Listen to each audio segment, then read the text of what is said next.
Okay, boys.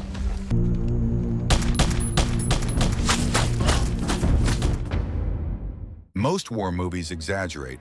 These 14 don't. They cut so close to reality, some veterans walked out of screenings shaking. You'll see the first ever large-scale air assault in Vietnam, the harsh truth of boot camp cruelty, and the chaos of missions doomed from the start. One film tells the war from the Vietnamese side, a perspective almost never shown. And that final movie, it's so intense you'll feel the mud, the blood, and the fear in every frame. Let's kick off at number 14, Forrest Gump, 1994. While Forrest Gump is often remembered for its romance and humor, its Vietnam War segment is shockingly authentic. The ambush scene, where Forrest saves Bubba, mirrors real Medal of Honor rescues, most notably Sergeant Sammy L. Davis in 1967, who carried multiple wounded comrades under heavy fire. The film accurately shows common Viet Cong tactics, sudden jungle ambushes, chaotic gunfire, and the difficulty of evacuating casualties in swampy terrain. Vietnam War expert Bill Allison confirmed the scene's realism, noting how dense foliage and poor visibility made survival rates grim. By 1968, nearly 50% of combat deaths were from ambushes. Tom Hanks trained with real military advisors to replicate the physicality of combat, and even Forrest's M60 machine gun sequences were fired with period-correct weapons to match 1960s Marine gear. Next up at number 13, 84C Mopic, 1989. Before the Blair Witch Project or Paranormal Activity, there was this gritty Vietnam War movie shot like real combat footage. The title refers to 84 Charlie motion picture, the U.S. Army's job code for a combat cameraman. Yes, those existed, lugging film gear through firefights. Made on a shoestring budget, it follows a small recon patrol deep in enemy territory, shot entirely from the cameraman's perspective. No flashy Hollywood shots, just shaky, sweaty, boots-on-the-ground realism. Soldiers swat mosquitoes, curse the heat, and argue over canned rations, all while dodging sniper fire. Critics and Vietnam vets loved how it captured the boredom and terror rhythm of jungle warfare. Long, tense silences broken by sudden chaos. Roger Ebert even said it felt like the closest thing to actually being there he'd ever seen on screen. Let's move on to number 12, The Scent of Burning Grass, 2012. Most Vietnam War movies come from the American viewpoint, but this rare gem flips the lens. Directed by Nguyen Hue Moi, it tells the story of 4 young North Vietnamese soldiers during the Second Battle of Quang Tri in 1972. One of the fiercest fights of the war. The film was praised for its forensic accuracy. The uniforms are exact down to the stitching, the rifles and helmets match the era perfectly, and the battle choreography mirrors historical military reports. It shows not just combat, but the exhaustion, soldiers sharing one canteen between 4 men, sleeping in muddy foxholes, and writing goodbye letters they might never send. Sliding into number 11, Rescue Dawn, 2006. Werner Herzog isn't known for cozy films, and Rescue Dawn is pure survival grit. Based on the real-life ordeal of U.S. Navy pilot Dieter Dengler, it recounts how he was shot down over Laos in 1966, captured and thrown into a Viet Cong prison camp. Christian Bale lost over 55 pounds for the role, surviving on boiled rice and lean chicken to match Dengler's emaciated frame. The jungle scenes, filmed in Thailand with real leeches and relentless humidity to mimic Southeast Asia's climate. The movie nails the psychological grind of captivity, days measured by spoonfuls of rice, whispered escape plans, and the constant fear of being found by patrols. Dengler's real escape involved a 2-week trek through snake-infested jungle, which Herzog recreated so closely that Bale said filming felt like living it for real. Coming in at number 10, Bullet in the Head, 1990. John Woo is famous for slow-motion shootouts and flying doves, but Bullet in the Head flips the script. It starts as a Hong Kong crime thriller, 3 friends chasing a fast fortune, but soon dumps them into the chaos of 1960s Vietnam. The film's prison camp scenes pull no punches.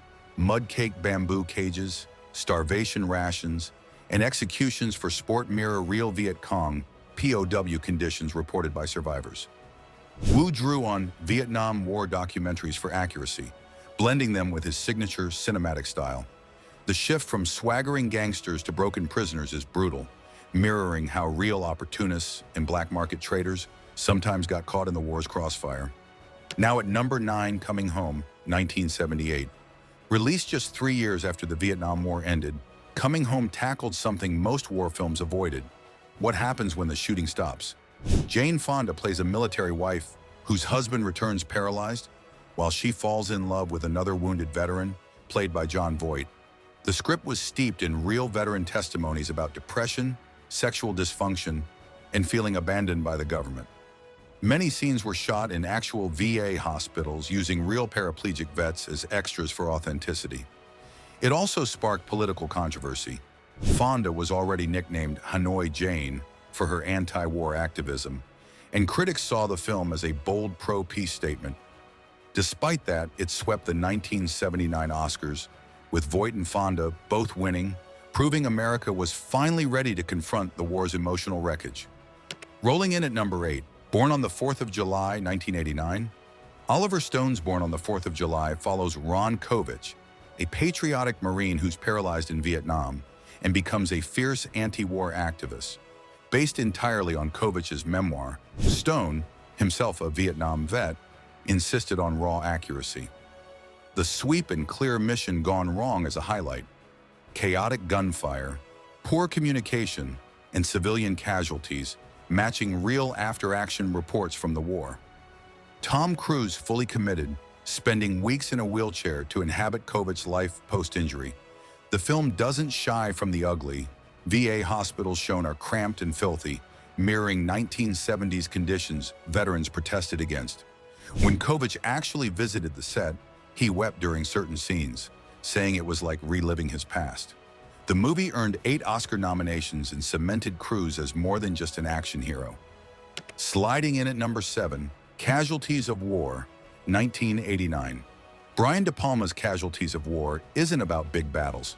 It's about one of the Vietnam War's darkest true stories. In 1966, a 5-man U.S. squad kidnapped and assaulted a young Vietnamese woman during a patrol, an atrocity later exposed by one soldier who refused to take part. Michael J. Fox plays the moral center, facing off against Sean Penn's chillingly believable squad leader. De Palma used military trial transcripts for accuracy, and the jungle patrol scenes were choreographed to match actual Marine movement patterns in hostile territory. The real incident shook military command and led to multiple convictions, but it also revealed how rare it was for war crimes to be prosecuted. Marching into number 6, We Were Soldiers, 2002. We Were Soldiers takes us to November 14, 1965, the Battle of Ia Drang, the first major U.S. Army engagement of the Vietnam War. Based on Lieutenant General Hal Moore and journalist Joseph Galloway's book, it was so accurate that both men personally praised it, saying it was 60% to 80% true to life, a rare compliment from combat veterans. Mel Gibson plays Moore, leading 395 troops against roughly 2,000 North Vietnamese soldiers in a 3-day fight. The film nails the chaos of the first large-scale helicopter air assault and even replicates real radio call signs. Veterans noted the authenticity of the M16 jams, the close-range firefights, and the gut-punch casualty count. 79 Americans killed, over 120 wounded. Charging ahead to number 5, Apocalypse Now, 1979. Francis Ford Coppola's Apocalypse Now is surreal. Yes, but its combat scenes are rooted in chilling truths. The Ride of the Valkyries helicopter raid was inspired by actual U.S. Army air assaults, complete with psychological warfare tactics. Yes, blaring music to terrify villages really happened. Coppola filmed in the Philippines using real military helicopters, sometimes so many at once that they'd literally shake the set apart. The heat, disease, and unpredictable jungle weather mirrored what real soldiers endured in Vietnam. Martin Sheen suffered a heart attack during filming, while Marlon Brando improvised much of his role based on real stories of rogue commanders losing their grip. Dropping into number 4, The Deer Hunter, 1978. Michael Ciminos, The Deer Hunter isn't just a war movie, it's a three-act study of how Vietnam tore apart a small Pennsylvania steel town.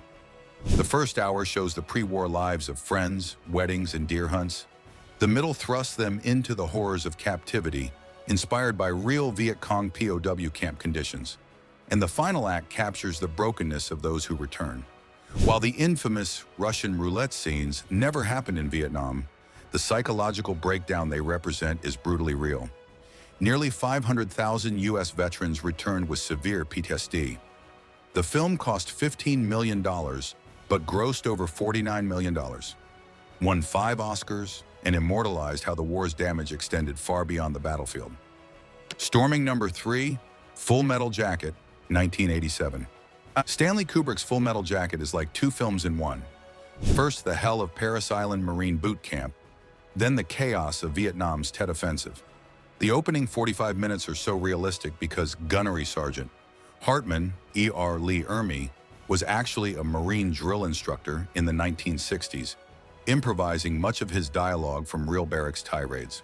The first half mirrors documented recruit experiences, forced conformity, psychological stripping, and dehumanization before combat. The second half shifts to Hue City in 1968, where the U.S. fought block by block, a real battle with over 200 Marines killed and 1,600 wounded. Though filmed in England, the sets meticulously copied Vietnamese architecture, right down to street signs. Kicking in the door at number 2, Platoon, 1986. Oliver Stone's Platoon was the first major Vietnam War movie made by a combat veteran. Stone served in the 25th Infantry Division from 1967 to 1968 and poured his first-hand experience into every scene. The film is set in 1967 near the Cambodian border, mirroring Stone's real patrols, ambushes, and search-and-destroy missions. Soldiers often said the film captured the exhaustion of jungle warfare. Heat over 100 degrees Fahrenheit, leeches, constant ambush fear. The unit's moral division, symbolized by the opposing sergeants, Willem Dafoe and Tom Berenger, reflected real soldier cliques in Vietnam. Costing $6 million, Platoon earned $138 million worldwide and won 4 Oscars. Many vets called it the closest Hollywood ever came to getting it right about what it was like to live and fight in the bush. Landing at number 1, Hamburger Hill, 1987. John Irvin's Hamburger Hill throws you straight into the 1969 Battle of Hill 937 in the Ashau Valley. A fight so brutal that soldiers nicknamed it after the meat grinder. Over 11 days in May, the U.S. 101st Airborne Division launched 10 bloody assaults up a muddy, rain-soaked slope against heavily fortified North Vietnamese army bunkers. The real battle killed 72 Americans, wounded over 370, and left the hill littered with shrapnel, mud, and bodies. Screenwriter James Karabatsos, himself a Vietnam veteran, spent 5 years interviewing survivors to nail every detail. Viet Cong, punji stakes, tripwire grenades, the rain turning uniforms into 80-pound mud suits. If you want more incredible true-to-life war stories, check out our other videos. Hit that like button, subscribe for more History Meets Cinema, and share this with someone who loves movies that tell the truth, no matter how brutal.